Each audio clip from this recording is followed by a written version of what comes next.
नमस्कार साथियों, जय भीम। आप सभी का स्वागत है आपके अपने चैनल बहुजन इतिहास में। दोस्तों, आपने डॉक्टर भीमराव अंबेडकर यानी बाबा साहब की लगभग हर तस्वीर में उन्हें चश्मा पहने हुए देखा होगा। बहुत से लोगों के मन में यह सवाल आता है कि क्या बाबा साहब चश्मा सिर्फ स्टाइल के लिए पहनते थे या फिर उनकी आंखों की रोशनी कमजोर हो गई थी। आज की इस वीडियो में हम इसी सवाल का जवाब इतिहास और उपलब्ध तथ्यों के आधार पर जानेंगे।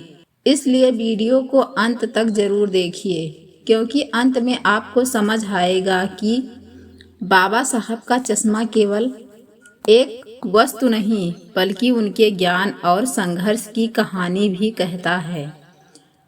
दोस्तों, बाबा साहब का बचपन बहुत कठिन परिस्थितियों में बीता, लेकिन उन्होंने कभी पढ़ाई नहीं छोड़ी।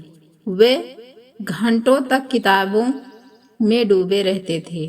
जब दूसरे बच्चे खेलते थे, तब बाबा साहब पढ़ते थे। यही आदत आगे चलकर उनकी सबसे बड़ी ताकत बनी। इसके बाद उन्होंने भारत ही नहीं, बल्कि अमेरिका के कोलंबिया विश्वविद्यालय और इंग्लैंड के लंदन स्कूल ऑफ इकोनॉमिक्स जैसे प्रतिष्ठित स्थानों में भी उच्च शिक्षा प्राप्त की। उस समय पढ़ाई का अधिकांश काम किताबों, नोट्स और दस्तावेजों के माध्यम से होता था। न कंप्यूटर थे, न इंटरनेट। घंटों तक लगातार पढ़ना और लिखना उनकी दिनचर्या का हिस्सा था। कहा जाता है कि बाबा साहब के निजी पुस्तक संग्रहालय में हजारों किताबें थीं। वे किसी भी विषय को सतही रूप से नहीं पढ़ते थे। जब तक पूरी तरह समझ न लें, तब तक अध्ययन जारी रखते थे।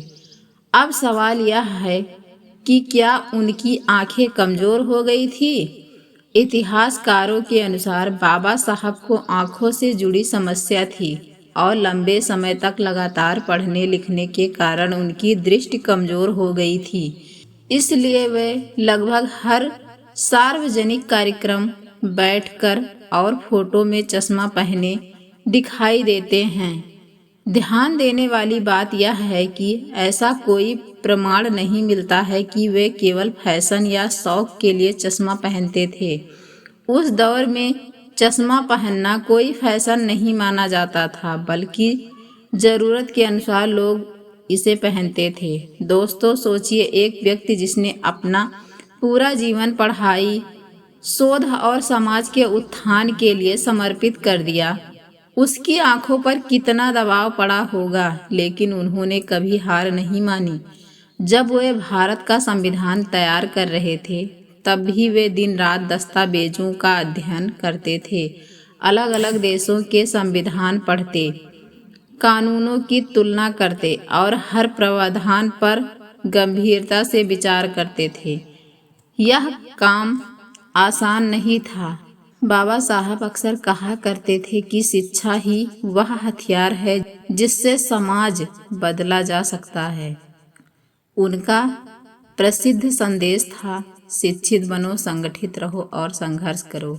यही संदेश आज भी लाखों लोगों को आगे बढ़ने की प्रेरणा देता है। दोस्तों, अगर हम बाबा साहब के चश्मे को केवल एक चश्मा समझेंगे तो शायद हम उनके जीवन का सबसे बड़ा संदेश खो देंगे। वह चश्मा हमें याद दिलाता है कि ज्ञान पाने के लिए मेहनत करनी पड़ती है। सफलता रातों रात नहीं मिलती। आज के समय में हम मोबाइल पर कुछ मिनट पढ़कर ही थक जाते हैं, लेकिन बाबा साहब घंटों और कई दिनों तक लगातार अध्ययन करते थे। यही कारण था कि वे अपने समय के सबसे विद्वान लोगों में गिने गए। हमें यह भी याद रखना चाहिए कि इतिहास में ऐसा कोई प्रमाण नहीं है कि बाबा साहब ने अपने चश्मे को किसी विशेष प्रतीक के रूप में प्रस्तुत किया हो। इसलिए हमें तथ्यों और अफवाहों में फर्क समझना चाहिए। यदि कोई कहे कि बाबा साहब केवल स्टाइल के लिए चश्मा पहनते थे, तो यह दावा ऐतिहासिक प्रमाणों से समर्थित नहीं है। उपलब्ध जानकारी यही बताती है कि उन्हें दृष्टि संबंधी आवश्यकता थी और लगातार अध्ययन ने उनकी आंखों पर प्रभाव डाला। दोस्तों, इस वीडियो से हमें एक बहुत बड़ी सीख मिलती है। यदि हम भी अपने जीवन में शिक्षा को सबसे बड़ा हथियार बना लें, नियमित पढ़ें, नई बातें सीखें और मेहनत करें, तो हम अपने सपनों को जरूर पूरा कर सकते हैं। बाबा साहब ने हमें सिखाया कि परिस्थितियां चाहे कितनी भी कठिन क्यों ना हों, ज्ञान के बल पर इंसान अपनी और समाज की तकदीर बदल सकता है। अगर आपको यह जानकारी पसंद आई हो तो इस वीडियो को लाइक ज़रूर करें। कमेंट में बताइए कि बाबा साहब की कौन सी बात आपको सबसे ज़्यादा प्रेरित करती है। इस वीडियो को अपने दोस्तों और परिवार के साथ शेयर करें ताकि अधिक से अधिक लोग इतिहास को तथ्यों के साथ जान सकें।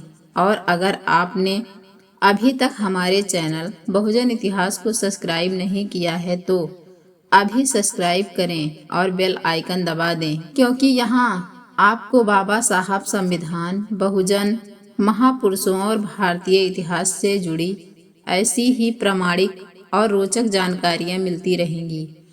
अंत में बस इतना ही, शिक्षित बनिए, संगठित रहिए, संघर्ष करिए। जय भीम, जय संविधान, नमो बुद्धाय, धन्यवाद।